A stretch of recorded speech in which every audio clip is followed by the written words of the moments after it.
Vamos a dar inicio a la actividad del día de hoy. Vamos a hacerlo en forma puntual. Los que se quieran ir sumando después, lo pueden ir haciendo.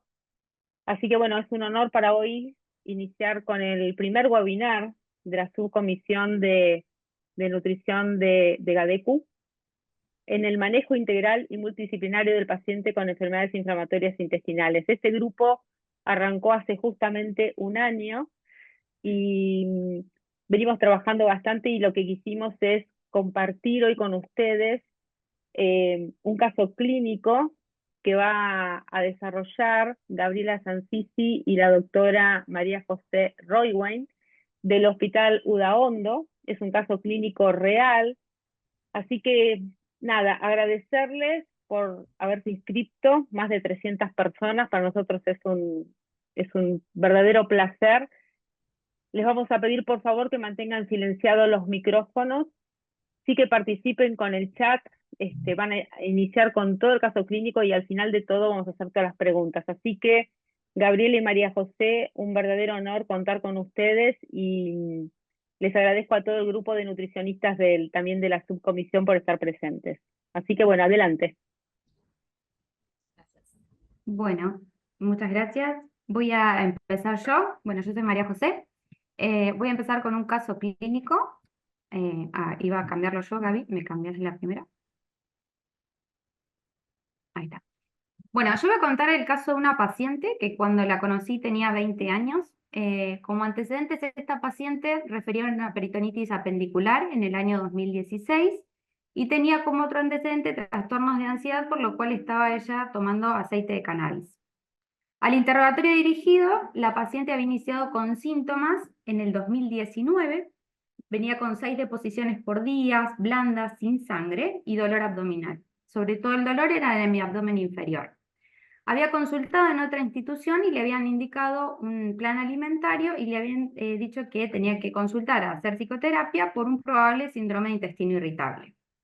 La paciente cumple con estas indicaciones, pero por persistencia de los síntomas y además presentar pérdida de peso de 10 kilos en el transcurso de los meses que siguieron, vuelve a consultar y ahí es donde le piden anticuerpos de enfermedad celíaca, los cuales fueron negativos, y estudian la materia fecal con coprocultivo y coproparasitológico, los cuales también fueron negativos, ¿sí? Por lo tanto, le dijeron a la paciente que continúe de la misma forma en la que venía y que haga controles anuales. La paciente siguió de esta forma. Ahora sí, la próxima. En noviembre del 2021, o sea, ya ahí había pasado del 2019 al 2021 2 años, ¿sí? La paciente persistía asintomática, agrega anemia severa, o sea, llegó con un hematocrito de 18, una hemoglobina de 5,6 a una guardia de otro centro, donde requirió en ese momento transfusiones de sangre.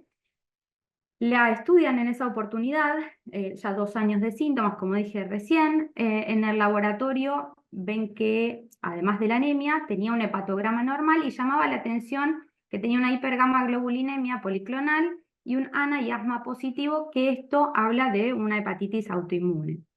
Entonces, para descartar a ver si tenía hipertensión portal, le hacen una endoscopía alta, en la cual descartan que tenga varices esofágicas, pero sí ven que en el estómago había mucosa de cuerpo y antro con eritema en parches.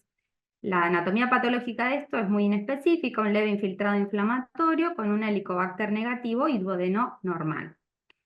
También en esta oportunidad le hacen una colonoscopía que lo que evidenciaba era que a nivel del ilion la mucosa estaba conservada, ¿sí? Pero después, desde recto hasta ciego, tenía un compromiso, digamos, pancolónico, con erosiones, friabilidad, y lo interpretaron como una actividad moderada en ese momento.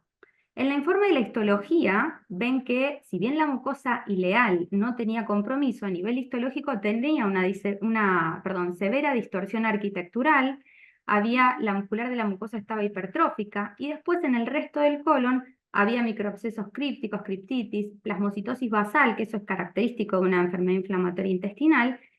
Demostraron que era negativo para displasia las muestras que habían tomado, pero sí también le habían hecho inmunistoquímica para citomegalovirus, el cual también había sido negativo en esa oportunidad.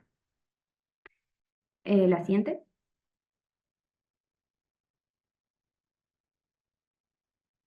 Ahí. Bueno, en ese momento le inician tratamiento con mesalazina, le indican 3 gramos por día, que realiza hasta enero del 2022, o sea, durante 2 meses, y la paciente abandona por dificultad económica, ¿sí? Es una paciente que no tenía ningún, digamos, medio, no tenía obra social, tampoco prepaga, ¿no? En abril la paciente continúa asintomática, obviamente, porque no estaba recibiendo tratamiento, vuelve a consultar, le indican nuevamente mesalazina, le aumentan la dosis, pero el problema no era la dosis, era el problema es que no podía comprar la medicación, ¿sí? La paciente cumplía esto en forma intermitente. La siguiente. Ahí yo la conozco con todos estos antecedentes la primera vez en el hospital. Yo la veo por primera vez en agosto del 22, ¿sí? Ya había pasado un año de que ella venía con el diagnóstico de esta enfermedad inflamatoria intestinal. En ese momento, la paciente presentaba aumento del número de las deposiciones, tenía 10 o 11 deposiciones por día, sin sangre, el dolor abdominal perievacuatorio, tenía pujos, tenesmo rectal, urgencia defecatoria, que todo esto se había incrementado en las últimas 48 horas antes de la consulta. En ese momento se le solicita por guardia un laboratorio, en la siguiente está, que lo que se veía es que tenía una anemia importante, un hematocrito 23, una hemoglobina de 6,3, sin criterios de transfusiones, pero anemia en sí, y parecía una ferropénica por un BCM 58. Tenía una PCR de 1,36, un poco elevada, para 0,8 en ese momento en el hospital, con una albúmina baja de 2,9 y trombocitosis como un reactante de fase aguda de inflamación, ¿no es cierto? Se le realiza también una radiografía de abdomen de pie, que lo único que evidenciaba era edema de pared intestinal, pero sin otro compromiso importante, es decir, no tenía zonas de estenosis, tampoco había dilatación extrema, entonces se decide con esta paciente iniciar un tratamiento ambulatorio con corticoides, ¿sí?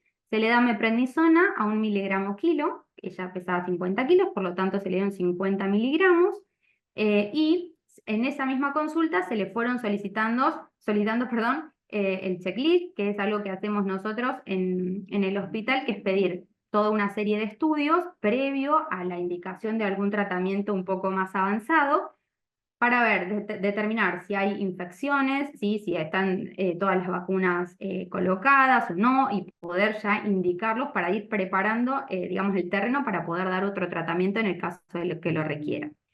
También por toda esta alteración de su hepatitis autoinmune, si bien no tenía alteración del hepatograma, se solicitó una colangioresonancia para terminar de estudiarlo y resonancia de abdomen y pelvis con una enteroresonancia para evaluar el intestino delgado.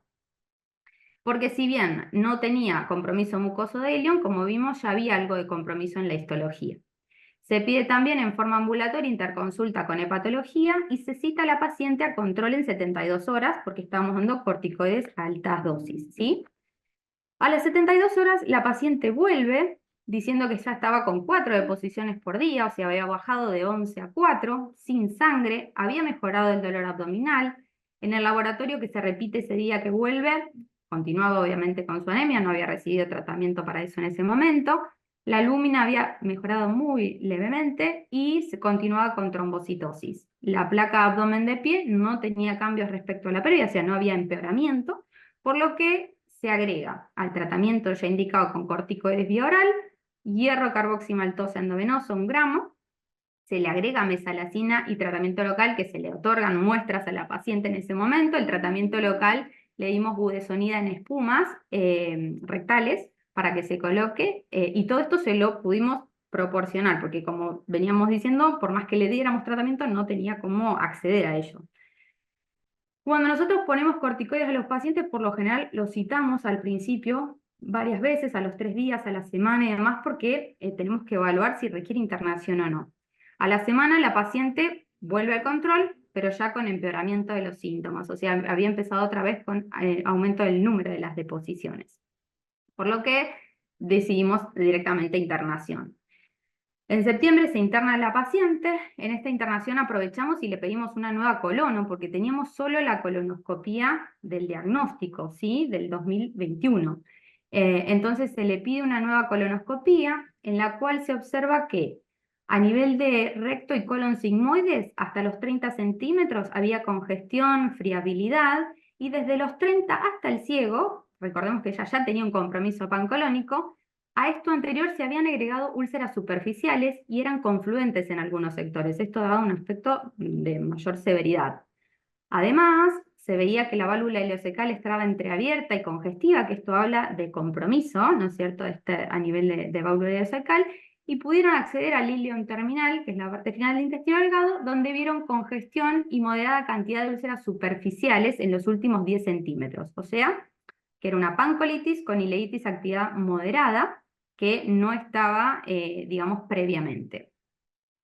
Perdón, dice que se escucha entrecortado. ¿Me escuchan todos mal? Yo te Yo te escucho escucho bien. bien, María José. Ah, Yo ok, te escucho bien. bien, ¿eh? Listo. Bueno, el laboratorio del ingreso, la paciente en este momento tenía un hematocrito de 35, una hemoglobina de 10,7, había mejorado porque le habíamos puesto hierro endovenoso, tenía una PCR que había elevado bastante su valor, de acuerdo que tenía 1 y después había mejorado, ahora tenía 5,6, y la albúmina estaba dentro de parámetros normales. Entonces, con este escenario decidimos colocarle un esquema de Trulov, que son corticoides endovenosos. Nosotros usamos hidrocortisona, 100 miligramos cada 6 horas, ¿sí? Y también obviamente hacemos tratamiento con heparina para profilaxis de trombosis y el tratamiento local que ya lo tenía. En esta internación es evaluada por hepatología, que no había podido ser evaluada en consultorios externos aún, y finalmente, normalmente diagnostican una hepatitis autoinmune. ¿Sigo? Se me queda así. Ahí está. La valoración nutricional al ingreso a la internación, como vemos, la paciente pesaba 50 kilos, el peso de hacía 2 meses era 52, si bien vemos que no había una pérdida de peso es en el corto tiempo, pero si evaluamos desde el inicio, que fue en el 2019, que pesaba 70 kilos, actualmente con 50 había perdido un 28,5% en 3 años, que eso es una pérdida de peso severa. Se le hizo una dinamometría, que era normal, y la paciente venía con una dieta occidental y había hecho por sus propios medios restricciones en los últimos meses por la sintomatología que presentaba. Al tercer día de internación se reevalúa a la paciente por los corticoides endovenosos que tenía y vemos que la paciente no respondía, o sea, continuaba con aumento del número de las deposiciones, 8 a 10 por día, y en ese momento se decide iniciar tratamiento con biológicos, ¿sí? Se hace terapia combo, infliximab azatioprina.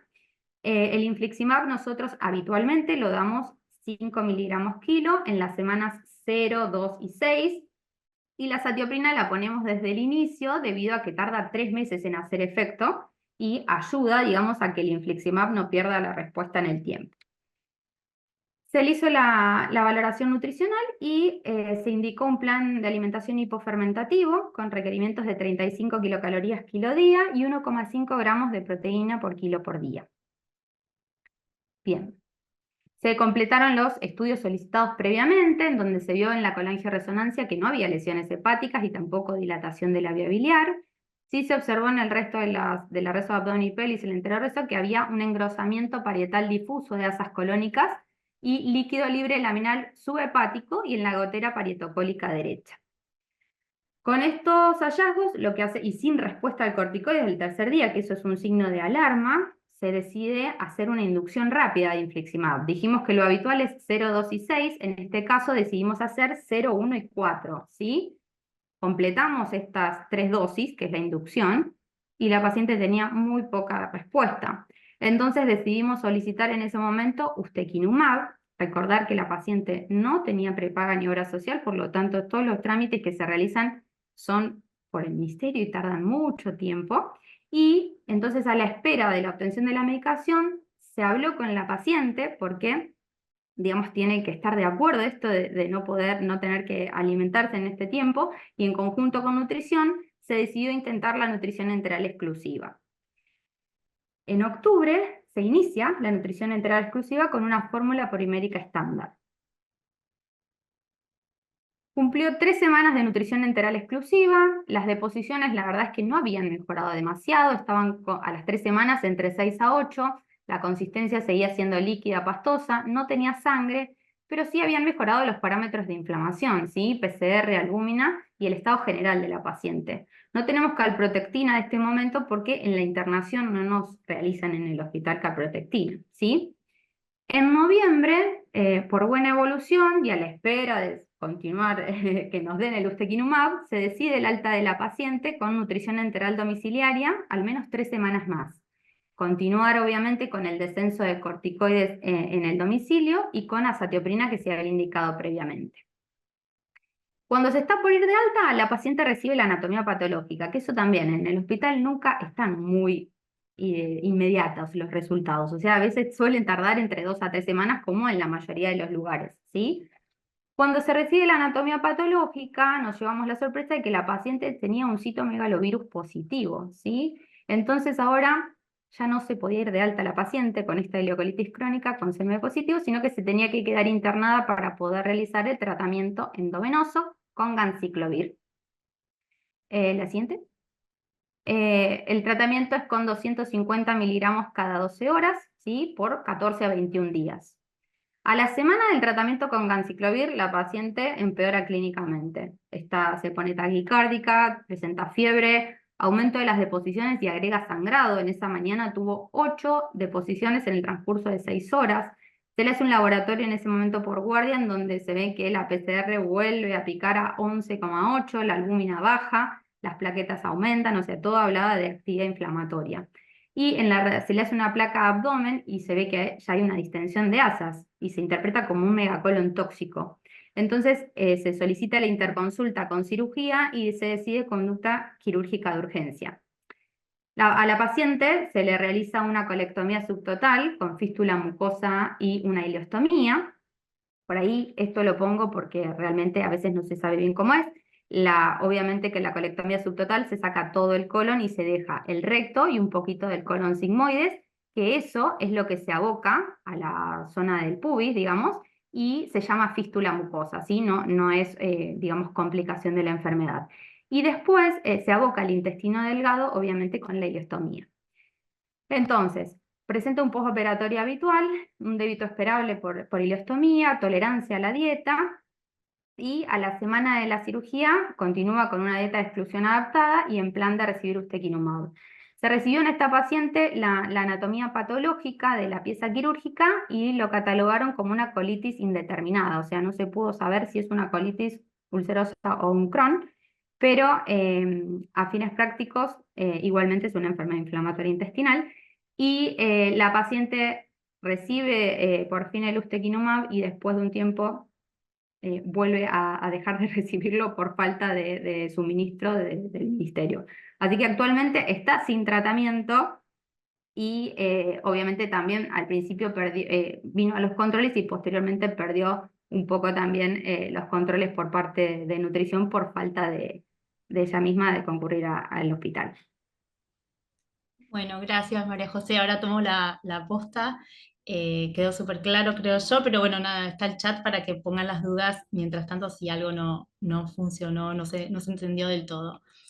Entonces, vamos a hacer un repaso de la cronología de lo que pasó con esta paciente. La realidad es que de todos los antecedentes, ella estuvo internada en nuestro hospital 2 meses aproximadamente.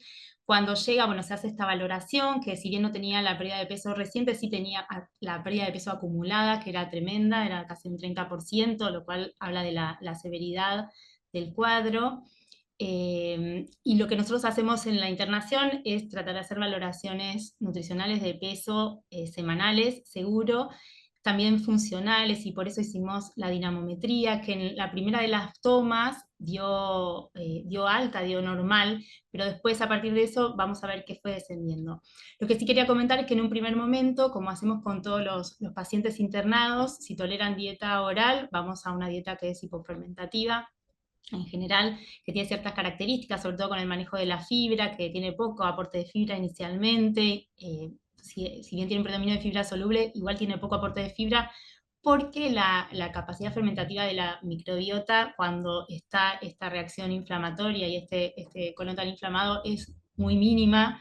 Entonces se restringe la fibra en un primer momento y empezamos a ofrecer suplementos orales nutroterápicos, para sobre todo tratar de cubrir lo que es micronutrientes. En lo que es Crohn tratamos de darle al menos dos suplementos al día, como para poder hacer, que bueno, después lo vamos a comentar un poquito mejor, pero tratar de hacer un buen aporte a partir de fórmula y un poco menos de aporte a partir de la dieta. Igual son pacientes que cuando empiezan el tratamiento con corticoides se ponen con un apetito muy aumentado, y son pacientes que comen mucho en general.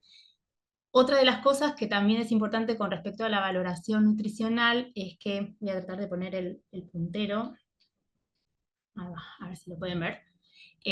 Otra de las cosas es que en la segunda valoración, que ya la paciente estaba con los corticoides endovenosos, vemos cómo repunta el peso, pero no nos tenemos que dejar engañar nunca por esto, porque esto siempre se debe, cuando está con corticoides endovenosos, a retención de líquido, ¿sí? Los pacientes sufren una ganancia de líquido muy importante, a veces puede ir hasta 10 kilos en algunos pacientes.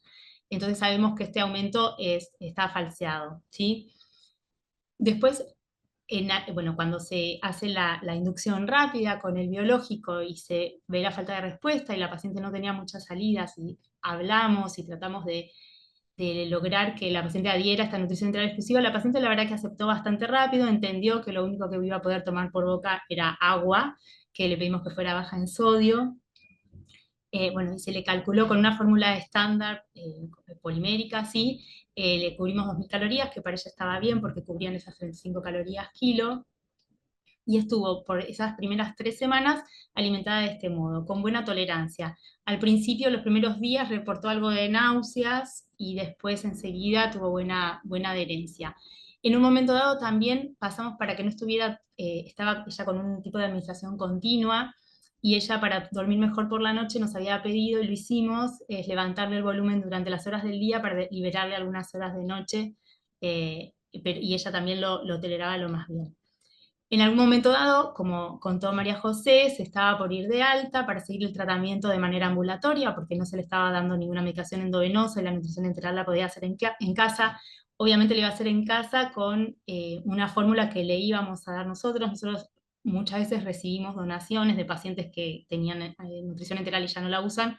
Entonces la idea era ofrecerle, de parte de ese pool de alimentos que solemos tener, ofrecérselos a la paciente para que se los lleve a domicilio, y eso era lo que se había hablado en ese momento. Pero bueno, en definitiva la paciente se tuvo que quedar para hacer el tratamiento con el ganciclovir, y después de unos pocos días que la paciente venía realmente con mejorías, y me acuerdo que la paciente decía que las deposiciones eran más pastosas, si bien el número era variable y había días con más número y días con menos número, y ella le atribuía mucho al tema de los nervios y la ansiedad, y los fines de semana como que la pasaba mal en la internación y también le molestaba, y creo que había tenido la comunión de una hermanita, también todas esas eran cosas que la ponían muy nerviosa, y ella decía que aumentaban el número de las deposiciones. Sin embargo, bueno, empieza el tratamiento con el antiviral, y a los pocos días recae, y es en ese momento cuando se decide la cirugía. Una vez que se decide la cirugía, esto también es muy común de ver los pacientes que tienen el colon afectado y están sufriendo mucho, y esta paciente ya estaba empezando a estar tóxica. La realidad es que son pacientes que una vez que están colectomizados, son el día y la noche, mejor dicho, la noche y el día. Como después de la cirugía los pacientes mejoran mucho, y mejoran rápidamente. Esto es lo que pasó con esta paciente. Bueno, se hace la cirugía, tiene el ayuno postquirúrgico inmediato, pero enseguida, cuando empieza a funcionar la ostomía, la paciente empieza con la tolerancia a líquidos y rápidamente se progresa, y la paciente en cirugía, bueno, tiene control de la herida, control del débito y tolerancia a dieta, y es mandada a la casa, así se le da el alta. La paciente, luego del alta, nosotros le indicamos, y también se llevó la fórmula en ese sentido, se llevó una fórmula en polvo para hacer una especie de dieta de exclusión para la enfermedad de Crohn. Si bien la evidencia en pacientes colectomizados es nula, puede haber reporte de casos, pero no podemos contar con evidencia de su utilidad en estos casos. la paciente se fue con una adaptación, que bueno, después lo conversamos, pero esto tiene que ver con los recursos de la paciente, las posibilidades, y por supuesto también la paciente tiene una ileostomía, con lo cual el aporte de fibra no va a ser el estándar de la dieta de exclusión para la enfermedad de Crohn, que tiene fibra insoluble en las primeras semanas inclusive, no era el caso que íbamos a usar con esta paciente. Y después agregué 2 consultas ambulatorias donde la paciente rápidamente empezó a repuntar el peso, ¿sí? Entonces, 2 palabritas con respecto a la teoría de por qué se decide la nutrición enteral exclusiva. Por ahí todavía no está tan extendido su uso como creo que va a estar a futuro, ¿sí? Pero tiene como 3 mecanismos de acción básicos. Uno es la modulación inmune, ¿sí? Lo que logra es como la estabilización de lo que es la inflamación a través de una disminución de todo lo que es citoquinas proinflamatorias, ¿sí? El factor de necrosis tumoral alfa, interleuquina 6, todo eso disminuye y a la vez aumentan citoquinas antiinflamatorias, ¿sí? Como el factor de crecimiento transformante beta, que eso está incluido en una de las fórmulas específicas que están en el mercado, bueno, la única fórmula específica que está en el mercado, ¿sí? Por otro lado, también se supone que produce unos cambios profundos en la microbiota, tienen que ver con la diversidad sobre todo, pero en un primer momento cae el número de microorganismos y luego empiezan a producirse unos cambios en la microbiota que tienen que ver con el paso de la semana, ¿sí? Y también empieza a cambiar la funcionalidad de esta microbiota. Y por el otro lado, también ocurre que y esto es a diferencia de cualquier otro tratamiento médico, o incluso lo que más, cuando, sobre todo en pediatría, se compara con el uso de corticoides, la nutrición enteral exclusiva, además de inducir la remisión, genera una curación mucosa que los corticoides no la pueden lograr, ¿sí? Esta curación mucosa lo que hace es una disminución de la permeabilidad y entonces se evita este tráfico de bacterias y de metabolitos bacterianos que son antígenos y que generan este círculo vicioso de la inflamación. Y aquí quise traer algunos estudios muy concretos de cuáles o en qué situaciones en la bibliografía se reporta el uso de la nutrición enteral exclusiva, ¿sí? Este es un trabajo sobre 51 pacientes donde se utilizó en pacientes que tenían una enfermedad de Crohn complicada, ya sea con fístulas o con estenosis, no era enfermedad luminal, solo inflamatoria, si era penetrante o estenosante. Y entonces se les ofreció nutrición enteral exclusiva por 6 semanas antes de la cirugía y se machearon con controles similares, no apareados. Lo que se observó es que de los 51 pacientes que recibieron la nutrición enteral exclusiva, un 25% de los pacientes directamente después de 6 semanas no tenían necesidad de ser operados, porque habían mejorado las estenosis y habían mejorado las fístulas. Por otro lado, lo que se observa, ¿sí?, es que el tiempo de la duración de la cirugía, ¿sí?, en los pacientes que reciben nutrición enteral exclusiva antes de la cirugía por 6 semanas es significativamente menor al tiempo de las personas que no reciben ese soporte nutricional previo. Por otro lado, lo que también se vio es que aquellos pacientes que tuvieron la nutrición enteral exclusiva tenían 9 veces menos posibilidades de generar alguna complicación postquirúrgica, ya sea fuga anastomótica, ostomías de alto débito, sangrado o dehiscencia de las anastomosis, y que necesitaron una resutura. Este mismo trabajo también lo publicó, y esto es interesante porque una cosa es un trabajo suelto y otra cosa es cuando ya pasa a formar parte de la bibliografía que manejan las organizaciones internacionales más importantes. En este caso, la Organización Europea de Cronicolitis, que también lo publicó en una revisión sistemática. Este es otro trabajo indio que me parece genial y acá es donde todos nos animamos a usar la nutrición enteral exclusiva y es cuando no hay nada más que ofrecer. Pero yo creo que la idea es que esto a futuro sea algo que sea una de las primeras opciones en pacientes seleccionados, por supuesto, pero que sea una de las primeras opciones porque es algo que tiene casi 0% de efectos adversos, ¿sí?, a diferencia de cualquier otro tratamiento médico. En este caso eran pacientes refractarios a anti-TNF. Fue un estudio retrospectivo de adultos con enfermedad de Crohn moderada severa, ¿sí? y hubo 23 pacientes que recibieron anti-TNF, de los cuales 7 fueron refractarios. Vean que el N es realmente pequeño, ¿sí? Pero bueno, todos esos trabajos son así, pero creo que sirve para ilustrar la utilidad que podría tener y la opción que puede representar en comparación con otros tratamientos que no solo son caros, a veces no se consiguen y que no dejan de tener sus riesgos, ¿sí? Bueno, de estos 7 pacientes que no funcionó el anti-TNF, se les ofreció la nutrición enteral exclusiva por 12 semanas, como una terapia de rescate, ¿sí? De los 6 que aceptaron, 4 entraron en remisión a las 12 semanas. Y lo que se observó es que las fístulas perianales mostraron una mejoría parcial clínica, ¿sí? Y que las fístulas enteroentéricas mostraron curación completa a las 12 semanas. Y también mejoraron los parámetros nutricionales, que esto agrandado, como para que lo podamos ver, vean que ciertos parámetros inflamatorios como la eritrosedimentación o la proteína C reactiva, esto es al inicio del tratamiento, a la semana 8 y a la semana 12, y se ve cómo bajaban los parámetros de inflamación. Lo mismo el índice de masa corporal, como va repuntando, y esto también lo mencionaban, que al principio el peso no va a modificarse por la nutrición enteral exclusiva durante las primeras semanas, sino que recién a partir de la semana 6 a 8 es cuando se empiezan a ver cambios en el peso. Mejoraba la hemoglobina, mejoraba la albúmina, y en cuanto al índice de actividad para la enfermedad de Crohn, disminuía a medida que iban pasando las semanas, y también eran diferencias altamente significativas. En este otro trabajo, que es un trabajo oriental, se tomaron a 41 pacientes con enfermedad de Crohn complicada, también estenosis o fístulas intestinales o abscesos abdominales, ¿sí? Eran pacientes adultos que se les ofreció también 12 semanas de nutrición enteral exclusiva. Estos pacientes, salvo los que tenían abscesos, que recibieron antibióticos con o sin drenaje percutáneo, eso después va, el trabajo describe bien a los pacientes, salvo los antibióticos, los pacientes no recibieron ningún tipo de medicación, además de esto.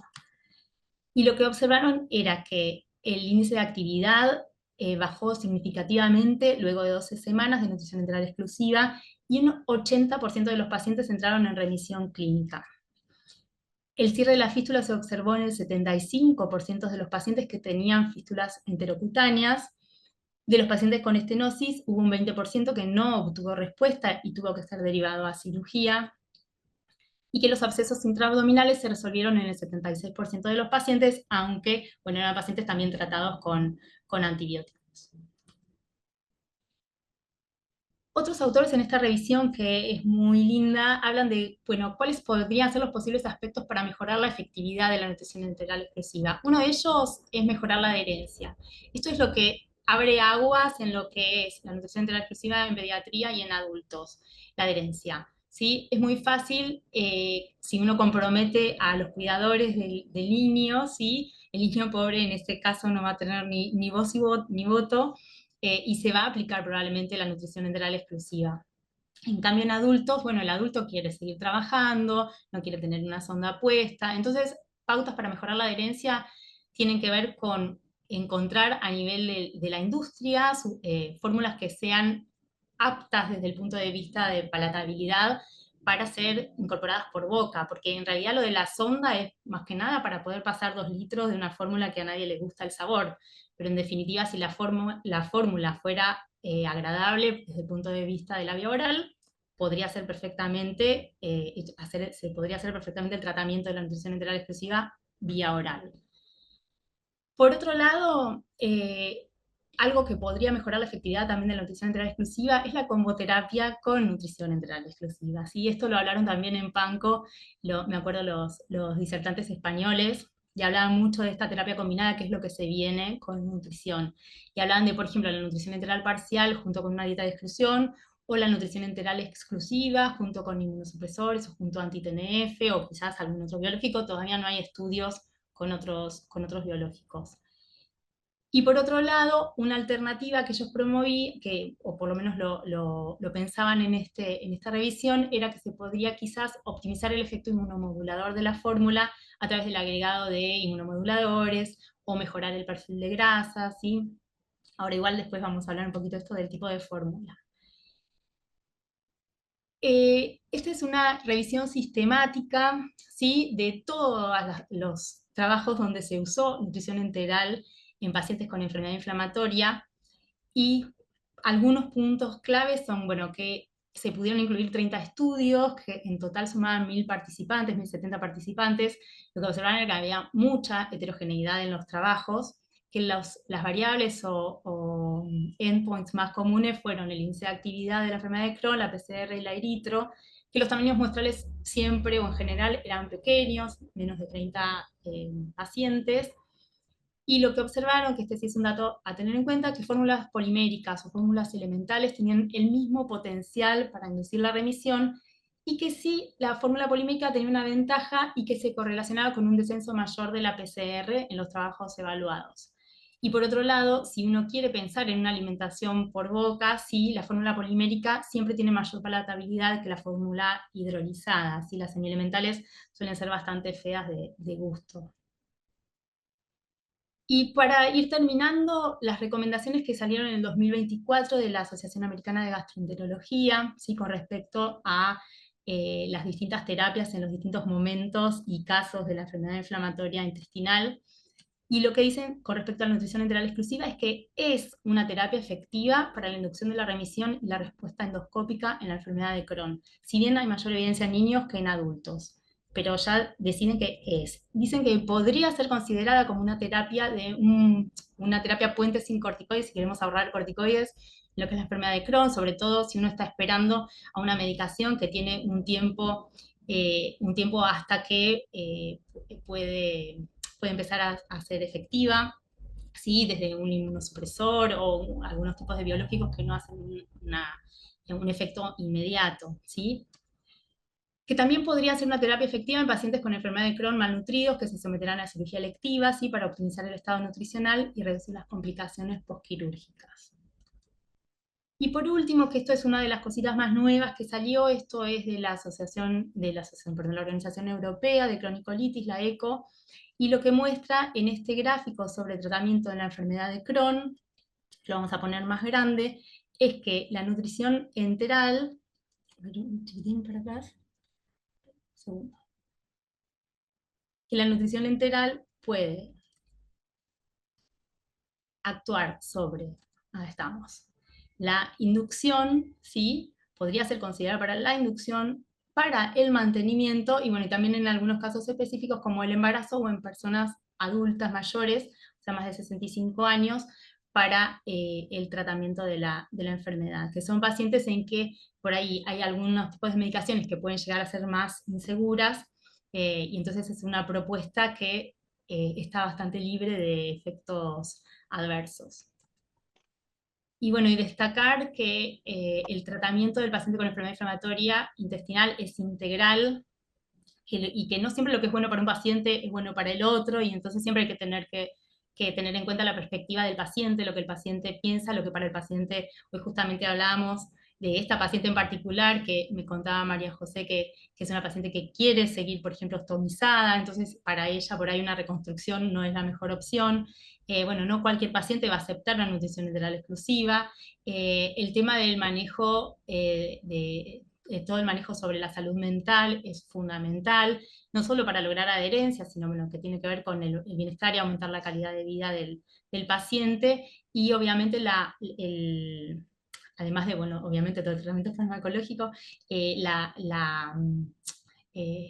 entrada en el tiempo adecuado del cirujano también puede ser clave, ¿sí? Por eso es súper importante. Hay a veces que las papas queman y que hay que hacer lo que hay que hacer, pero hay veces que por ahí se puede esperar, como por ejemplo para hacer un soporte nutricional, si es una cirugía que se puede retrasar, y ni hablar si quizás en ese retraso de la cirugía encontramos que el paciente mejora ciertos parámetros que hacen que después no tenga la necesidad de ser operado. Bueno, le damos las gracias, las dos, que bueno, esta paciente que la tratamos con mucho cariño, y por otro lado, también, bueno, agradecerle a la subcomisión que nos da este espacio, y a la ECU, y bueno, nada, ahora queda todo este rato para poder conversar y charlar sobre el manejo de la paciente. Gracias, Gabriela, y gracias, María José, excelente. Excelente trabajar en equipo, ¿no? Cómo a veces nuestros pacientes mejoran y la realidad, cómo viven ustedes la realidad también en una institución pública que a veces no es tan fácil. Y antes de abrir las preguntas, porque hay varias, primero felicitándolas por la presentación, vos justo dijiste algo recién, Gabriela, que a mí me sonó un poco, que esta paciente se somete a una cirugía con una albúmina de 2,5. Y ahí va mi pregunta que te voy a hacer a vos. ¿Qué indicadores nutricionales vos tenés en cuenta? ¿La albúmina la tomás acá como un indicador nutricional? Ya sé Ah, lo es que vas a buenísimo. responder, Sí, ya sé lo es que vas a buenísima responder, claro, es buenísima tu pregunta para que para quede que bien quede claro. el concepto. La albúmina siempre en estos casos es un reactante negativo de fase aguda, ¿sí? Entonces baja, aumenta la inflamación y la albúmina baja. En cualquier otro caso, si estamos hablando de cualquier cosa, digo, un tumor digestivo o cualquier otra situación, una albúmina baja y no lo vamos a operar así porque hay que hacer una anastomosis, porque después si no los cirujanos dicen se va a despegar, va a haber una dehiscencia, ¿sí? Y la realidad es que no, este es el momento, por eso digo, la actuación oportuna del cirujano, bueno, nada, del equipo que decide, pero no se puede dejar pasar más tiempo. Cuando la albúmina baja, a veces hemos tenido pacientes con albúminas abajo de 2, y no tiene que ver con malnutrición. Si hace 3 días estaba en 50 kilos con una albúmina de 3,5, o sea, no es que se desnutrió de un día para el otro, tiene que ver con esta actividad inflamatoria muy, muy severa. Entonces, Bien. le llevamos el apunte a la albúmina en este caso. Por ¿Sí? eso quería que quede claro y lo importante que es tener en cuenta estos indicadores. Te voy a hacer acá una de las preguntas. Valeria nos pregunta, ¿cómo fue la aceptación de la paciente respecto al tratamiento de la nutrición enteral exclusiva?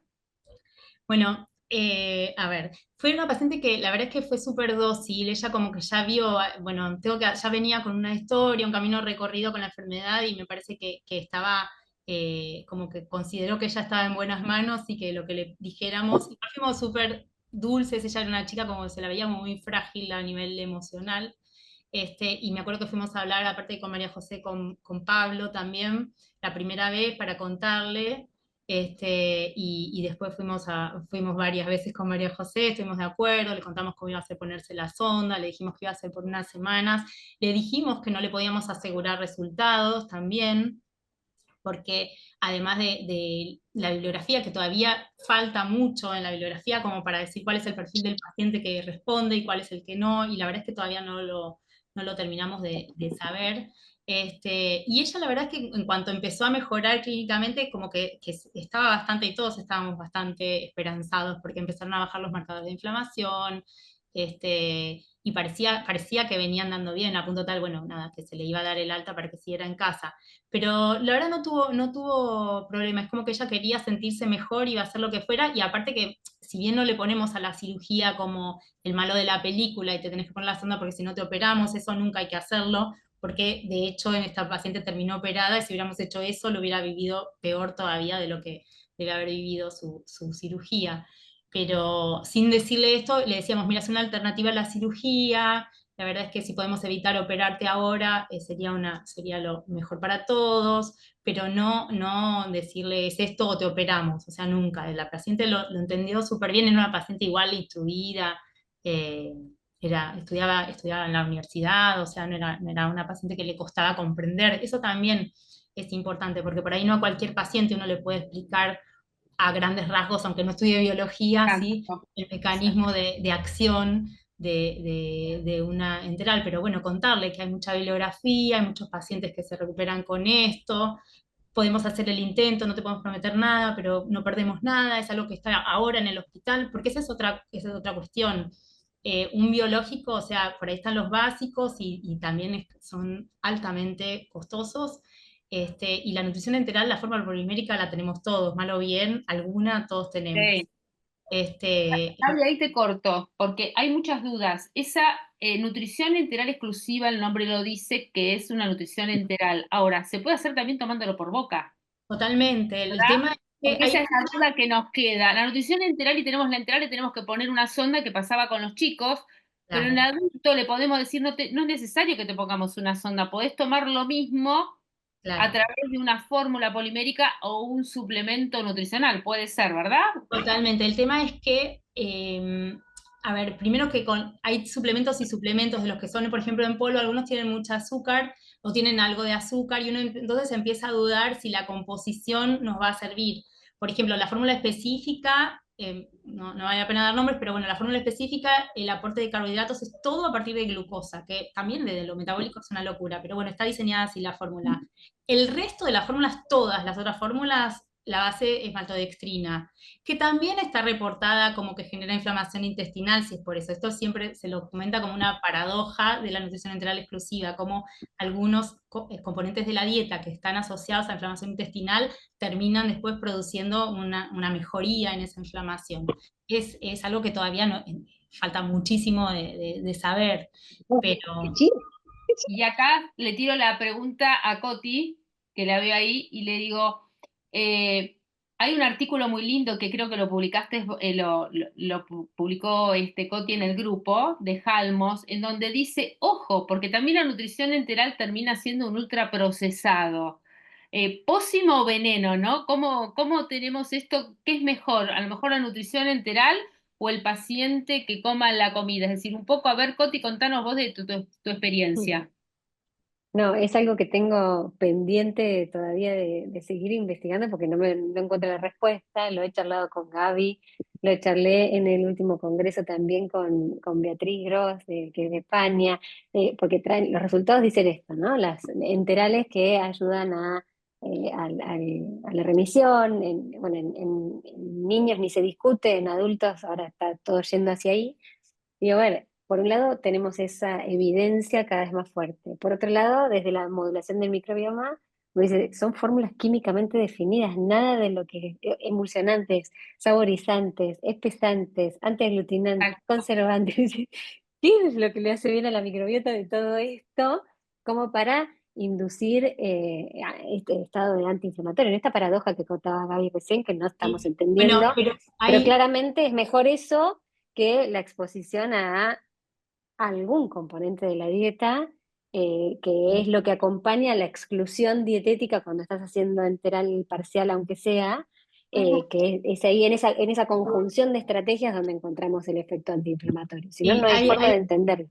hay un autor que, no me acuerdo si es Biden como el presidente de Estados Unidos, pero es el autor principal de las guías de la AGA, ¿sí? Y también tiene otro artículo sobre el sodio en la enfermedad inflamatoria intestinal. Y él en ese artículo tiene un apartado que dice, habla de esto, de la paradoja de la nutrición enteral exclusiva, y dice, ¿no será simplemente como diciendo que las fórmulas enterales son todas bajas en sodio? Eso sí, o sea, cubren requerimientos de sodio, pero no ofrecen la cantidad de sodio que tiene una dieta habitual, porque por ahí, aunque tengamos una dieta de patrón mediterráneo, nos estamos excediendo con la sal agregada, ¿sí? O sea, la dieta occidental tiene muchas veces más la cantidad de sodio que necesitamos, y incluso uno puede agregar a cualquier otro patrón alimentario, vegano, el que sea, por más saludable que sea, quizás agrega más sal de la cuenta. Entonces lo que decía era si no sería la cantidad de sodio que tienen las fórmulas lo que hace que responda a la inflamación, porque el sodio, más allá de todos los efectos que conocemos desde lo cardiovascular, bueno, el aumento de la presión y todo esto, tienen muchos efectos en la inmunidad, ¿sí? Porque se meten en muchas de las vías proinflamatorias y la verdad es que está también poco estudiado. Entonces quizás el día de mañana estamos manejando una enfermedad, estoy hablando sin bibliografía que me respalde, ¿sí? Pero quizás el día de mañana una dieta para la enfermedad de Crohn va a ser una dieta hiposódica, quizás con cierto patrón saludable, por supuesto, ¿no? Pero bueno, es súper interesante, falta muchísimo por conocer, muchísimo por conocer. Y también para mí lo que falta en la bibliografía es que después alguien nos diga, bueno, cuál es el paciente más propenso a responder o cuál es el paciente que de entrada sé que no le voy a ofrecer esto, más allá de las características personales, sino de la parte biológica, digamos, del paciente, como para poder orientar el tratamiento y no perder tiempo, ¿sí? Porque por ahí esta paciente también le hubiera ido mejor quizás si la operábamos antes y no se pasaba todas estas semanas de nutrición enteral exclusiva. Pero bueno, eso con el diario del lunes se puede. Gaby, Antes de pasar una pregunta a vos, le voy a preguntar a María José. María José, ¿cómo van preparando al paciente para todo el esquema de vacunas y todo para recibir los biológicos? ¿Cuál es el momento que ustedes empiezan a pensar en ese paciente? ¿Cuando se hace córtico-dependiente o ya desde antes, de acuerdo a la evolución? ¿Cuándo es el momento? ¿Cuál es la práctica clínica que ustedes deciden, a este paciente lo vamos a preparar con todo el esquema de vacunas? Porque todo eso lleva un tiempo también. Sí, no, nosotros en la primer consulta del paciente, por más que sepamos que ese paciente no requiere inmediatamente un tratamiento con biológico, no lo va a requerir en el momento inmediato o mediato, igualmente se solicita el checklist que decimos, que ahí es donde pedimos, ponemos al día todas las vacunas que le falten al paciente, pedimos todas las serologías, hepatitis A, B, C, VRL, HIV, varicela zoster, Epstein-Barr. Hacemos también una PPD, una placa de tórax para descartar si hay exposición, ¿no es cierto? O una infección, una tuberculosis. Obviamente porque siempre se requiere hacer una profilaxis o un tratamiento previo, si en el caso de que el paciente empeore de forma repentina, porque eso es lo que suele pasar. El paciente no es que te va avisando, bueno, voy a dejar de responder a esto y voy a empeorar. O sea, es de un día para el otro el paciente empieza a Exacto. tener diarrea, sangrado, y si nosotros nos ponemos a hacer todo eso cuando el paciente está mal, estamos tarde. Entonces, habitualmente en el hospital todos lo hacemos en el momento de la Bien, primera consulta. bien, como para tener ese tiempo como para que el paciente llegue mejor también, ¿no? Exactamente. Acá nos pregunta el público, Elizabeth, dice, cuando hablan de dieta de exclusión, mirá qué linda pregunta, específicamente, ¿qué alimentos excluyen? ¿En qué consiste? Bueno, no, la dieta de exclusión no es una simple dieta de exclusión como uno pensaría para una alergia, ¿sí? Es una dieta que está descripta con una fórmula específica, aunque podría funcionar perfectamente con otra, pero no hay bibliografía, entonces estamos en la misma, ¿sí? Pero bueno, es una dieta que tiene 3 etapas de 6 semanas cada etapa. En la primera etapa, que son las primeras 6 semanas, cubre un 50% de los requerimientos a través de una fórmula, que en este caso es la fórmula específica que todos conocemos, y el otro 50% de los requerimientos con ciertos alimentos, que igual esto se ha ido modificando, pero que en una primera instancia había alimentos prohibidos por completo, alimentos permitidos que habían listado, ahora más o menos se les describo, y alimentos obligatorios, que esto es lo que más ruido por ahí hace. En los alimentos obligatorios había, y esto es lo más arbitrario, por eso se adaptan estas dietas, porque se le ocurrió así, lo probó así, le dio cierto resultado así, y ahí lo dejó. El autor, que es Ari Levin, ¿sí? Que es un gastroenterólogo pediátrico de Israel, ¿sí? Que yo que me comuniqué con él, le mandé un mail a ver si él tenía alguna experiencia de alguien que hubiera empezado tratamiento para CMV y hubiera reagudizado, y me dijo que no, que por ahí podía indirectamente producir un cambio en la microbiota, pero que se suponía que también era antiinflamatorio en algún punto, así que no me lo supo contestar. Pero bueno, este señor diseña esta dieta y como alimentos obligatorios tiene alimentos que son fuentes de almidón resistente, como la papa, al revés de lo que manejamos en el hospital históricamente, que es la papa cocida y enfriada, ¿sí? Como si uno le quisiera dar una dieta por ahí a un diabético para retrasar Exacto. la elevación de la glucemia, el pico de glucemia. Entonces, la papa cocinada y enfriada, bananas verdes, ¿sí? Después tenía 2 manzanas al día, una pechuga de pollo al día y 2 huevos, ¿sí? Para asegurarse el aporte proteico y las fuentes de almidón resistente y de fibra soluble con la manzana. Y después, entre los alimentos permitidos, por ahí tenía una zanahoria, por ahí tenía una sandía, no va a ser un acuerdo del listado exacto, pero bueno, son cosas algunas sin criterios. Entre los alimentos prohibidos estaban inicialmente el gluten, los lácteos, estaban todos los ultraprocesados, estaban todos los alimentos que tuvieran algún tipo de preservantes. Otra cosa, el pollo tenía que ser fresco, no podía haber Sí, sido no congelado, congelado. sí, tenía que ser pollo fresco. O sea, ya empezaba a complicar y era pechuga de pollo, ¿no? Empezaba a complicar. Después en la segunda, esas son las primeras 6 semanas. Lo que se supone que se tiene que hacer es, esto también según el medio, las posibilidades del paciente, si tiene obra social, si no la tiene, pero pedir al final de esas 6 semanas, o sea, al principio y al final de esas 6 semanas, una calprotectina, ¿sí? Que es otro de los estudios que, como les decía María José, que se hace normalmente para evaluar la inflamación intestinal en general. Entonces, se hace un seguimiento con calprotectina y con laboratorios a las 6 semanas. Después empieza la segunda etapa, donde en lugar de cubrir el 50% de los requerimientos a través de la fórmula, se cubre el 25% de los requerimientos a través de la fórmula y el 75% restante a través de alimentos. En esa etapa se agregan ciertos alimentos como por ahí el pescado, algo de carne roja, pero una vez por semana, bueno, ciertas cosas. El atún que puede ser al natural, El que atún termina no siendo puede las ser al cosas en natural, lata. sí, pero eso son algunas cosas arbitrarias. Por ejemplo, la cebolla de verdeo está prohibida en todas las etapas. Eso a mí me hace un ruido tremendo porque no tiene ninguna razón de ser. Pero bueno, y después pasa a la etapa de mantenimiento, que sigue con el 25% de los requerimientos con fórmula, o sea, el paciente debería estar siempre con fórmula en días, en 5 de los 7 días de la semana, ¿sí? Y después lo otro que tiene son 2 días libres, ¿sí? O sea, sigue con la dieta saludable, los ultraprocesados siempre están como prohibidos, pero puede darse determinados gustos que lo que explican es que no sean en los 2 días consecutivos que se mate, ¿sí? O sea, que sean por ahí 2 días a la semana, que se dé algún gusto fuera de la dieta, que pueden no usar el suplemento, pero después vuelve a la dieta con el 25% de la fórmula y el 75% con la dieta cuidada. Bueno, esa es la dieta de exclusión para la enfermedad de Crohn. En Ahí el lo GAP, vi. ay, perdón. En el Perdón, GAP perdón, perdón. nos contaron las pediatras en Panco, que estuvimos charlando un ratito, que ellas también la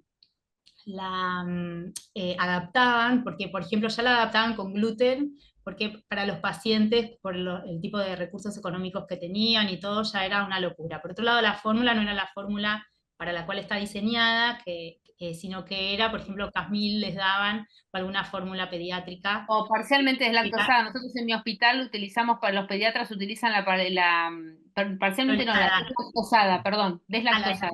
Bueno, no, ellos usaban Casmil, que bueno, es también un poco hidrolizada. Creo que tiene algún nutriente hidrolizado, tiene algo de TCM, me parece. Exacto. Pero bueno, ellos porque tienen disponibilidad de esa fórmula. Y la vía oral estaba adaptada. Pero también hay casos y casos, porque los trabajos estos están hechos con pacientes en general con la enfermedad luminal, ¿sí? No con estenosis ni con fístulas. Y entonces eso ya es diferente porque te permite quizás un aporte de fibra distinto. En caso, por ejemplo, de una ileostomía, esto no está estudiado, si es un paciente sin colon, dónde se produce toda la fermentación, o sea, todo eso está alterado por la anatomía alterada. Entonces, tampoco podemos saber a ciencia cierta qué pasa y si el paciente responde o no. Por eso también no sabíamos hasta qué punto tenía un sentido a esta paciente mantenerla con una dieta de exclusión una vez que ya estaba colectomizada. Esa es otra. Bien. Bueno, y Pero aparte que el diagnóstico quedó incierto de esta paciente, con lo cual eso te también iba a decir, porque no tenía el diagnóstico todavía, no era un Crohn ni era una colitis era un ulcerosa, Crohn puro, respondió. tenía unas lesiones en ilion, pero bueno, nada, y anduvo Bien. muy bien después de la cirugía, esa es otra realidad. María José, ¿qué controles realizan ustedes este tipo de pacientes de los médicos? Por ejemplo, controles de laboratorio. ¿Qué tipo de controles realizan más allá de la calprotectina que mencionaste o quizás la PCR? ¿Qué otro tipo, por ejemplo, minerales? ¿Realizan algún control de minerales, vitaminas? Sí, nosotros pedimos, bueno, el laboratorio básico con albúmina, eritro, PCR, les pedimos todo el perfil férrico, vitamina B12, vitamina D, la homocisteína, o sea, eso es lo básico que sí solicitamos y vamos suplementando, ¿no? Porque en En general estos esos pacientes, pacientes... Ujú. perdón, Sí, en no, no. ella, sobre todo, que tenía una resección del ilion terminal, o sea, es importante también determinar la vitamina B12 para poder suplementarla. Justo eso te iba a decir, justamente por esta paciente que tiene esa resección de ilion, la importancia de suplementar. Hierro creo que estaba, al principio creo que estaba en déficit de hierro, pero en general ustedes Sí, la verdad es que suplementan. lo pedimos siempre porque los pacientes, la mayoría, tienen como manifestación extraintestinal anemia, que es ferropénica en la mayoría de los casos, y si no tienen anemia, muchos tienen ferropenia e igualmente los tratamos habitualmente con Ferinject, que es el hierro endovenoso, carboximaltosa, porque de esta forma no les da síntomas de diarrea, que ya tienen de por sí por su enfermedad, y recuperan en forma rápida los depósitos de hierro y bueno, la anemia también, como en esta paciente. Perfecto. Para ir terminando, porque bueno, no sé, no sé si quieren ir haciendo más preguntas, yo mientras tanto voy agregando. Coti, contame un poquitito tu experiencia con la nutrición enteral exclusiva y con la nutrición, con la dieta de exclusión. Contanos un poquitito tu práctica clínica. Bien, bueno, gracias. El espacio. Ahí les compartí incluso en el chat Sí. uno de los artículos que es parte de la bibliografía que nos cruzamos por el grupo de Gadecu y lo hice acá más abierto, digamos, para que todos puedan bajar ese archivo que la verdad que está lindo.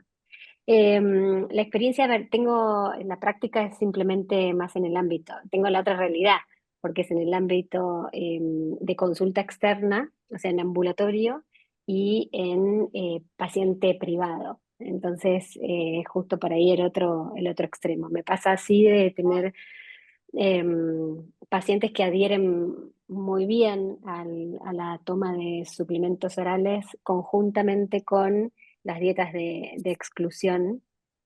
Eh, y bueno, es un poco esto, no sabes si es mejora o, digamos, casualidad o algo de lo que ajustamos, si tiene que ver con la dieta o con el disminuirle la ingesta, la exposición, ¿no? A algunos sustratos que uno puede estar ingiriendo con la dieta o disminución de lo que hablaba Gaby recién, que por ahí tenga que ver con esta hipótesis del sodio, disminución de algo que Ujú. hace que el paciente, la realidad es que mejore. Hay varias preguntas en el chat respecto del tipo de fórmula y, a ver, la realidad es que hemos probado con varias, no necesariamente con las específicas para pacientes con inflamatorias. Y en líneas generales, por eso digo, no sé si adjudicárselo a alguna característica en particular de la fórmula, porque son todas bastante distintas, o a alguna característica, particularidad, digamos, de la dieta, todos han respondido con cierta mejora, ¿no? Pero es otro tipo de paciente, no es un paciente complejo, no es un paciente, eh, bueno, como el caso que contó Gaby, que en internación es muchísimo más difícil el manejo porque hay mucha variable clínica en el medio que hace que uno termine haciendo lo que pueda muchas veces, ¿no? Esto es más de elección, es más pensado, es más de algoritmo ideal y vas tomando decisiones tranquilo, conjuntamente con un paciente que encima tiene recursos, conjuntamente con, no sé, es totalmente distinta a la realidad hospitalaria del paciente sin recursos en una condición aguda, urgente, Ujú. ¿no? Con Sí, de otras los cosas por trabajos, resolver. tal cual, con respecto al tipo de fórmula, de los trabajos que había mostrado, el primero de los trabajos que hablaba de los pacientes que iban a ir a cirugía, y que les conté que había un 25% que después de las 6 semanas no necesitaron la cirugía, bueno, y cómo se disminuían las complicaciones. Ese trabajo estaba hecho con Modulent, ¿sí? De Nestlé. Ese Después sí, hubo otro trabajo que estaba hecho con una fórmula polimérica estándar. Algunos trabajos no describen el tipo de fórmula que usan y había algún trabajo con una fórmula semielemental. Sí, así que es variable y todos obtienen de algún modo buenos resultados. El tema es que hasta que, o sea, los pacientes tienen esto siempre, lo quiero dejar claro, que presentan como un abanico de presentaciones, valga la redundancia. Entonces, hay tantas variables que están jugando ahí, incluso, o sea, no solo el tipo de enfermedad, la extensión, la severidad, los años que tiene de haber estado enfermo, muchas cosas, el estado nutricional, sino que aparte la medicación que está recibiendo. Y no hay una bibliografía todavía, por ahí quizás en 20 años la haya, que diga, bueno, la nutrición enteral exclusiva sola hace esto en este tipo de pacientes. La nutrición enteral exclusiva junto con tal biológico o junto con tal inmunosupresor o junto con mesalacina o lo que fuere, da estos resultados. Eso todavía no está. Entonces, o la nutrición enteral parcial, con tal fórmula, con tal otra fórmula. Y eso es lo que estamos manejándonos un poco ensayo-error, pero es por cómo está el estado de la ciencia en este momento. O sea, no es que estemos trabajando mal, no tenemos mucho de dónde agarrarnos porque la realidad es que la fórmula específica es incomparable para el hospital y muchas obras sociales se agarran de que es una fórmula pediátrica para tampoco cubrirla en adultos, ¿sí? Entonces yo no hago pediatría, pero me cuesta mucho lograr que el paciente incluso del privado pueda obtener por ahí. Le dicen, no está bien, le dimos y le dimos 2 latas. No necesita 2 latas, necesita 2 latas cada 3 días. No me sirve, ¿sí? Entonces, para hacer el tratamiento completo como está descrito. Así que todavía estamos medios en pañales, pero lo bueno es que creo que los ojos de todos están abiertos con este tema, así que y de hecho si la SECO publican ahora hace poquitos meses en un cuadro donde están todos los biológicos y todas las opciones terapéuticas y ponen la nutrición enteral a la par en enfermedad de Crohn, creo que no es solamente una mirada desde el punto de vista nutricional, sino que también lo ven como una terapéutica viable, terapéutico. ¿sí? Gaby, acá preguntan por cuánto tiempo se sostiene la nutrición enteral y la dieta de exclusión. Se supone que es para siempre, la realidad es que es para siempre en la tercera etapa, la de mantenimiento, con un 25% del aporte a través de la fórmula. Lo que sí dicen que igual que pasa con alguna medicación, ¿sí? O con algunos biológicos, también hay una pérdida de respuesta, o puede haber una pérdida de respuesta, y lo que indican ahí es hacer por ahí una reinducción, sería, si ponemos los términos iguales que se usan con la farmacología, una reinducción y volver al 50% de los requerimientos con la fórmula por otras 6 semanas y a la dieta más restrictiva cuando se pierde la respuesta.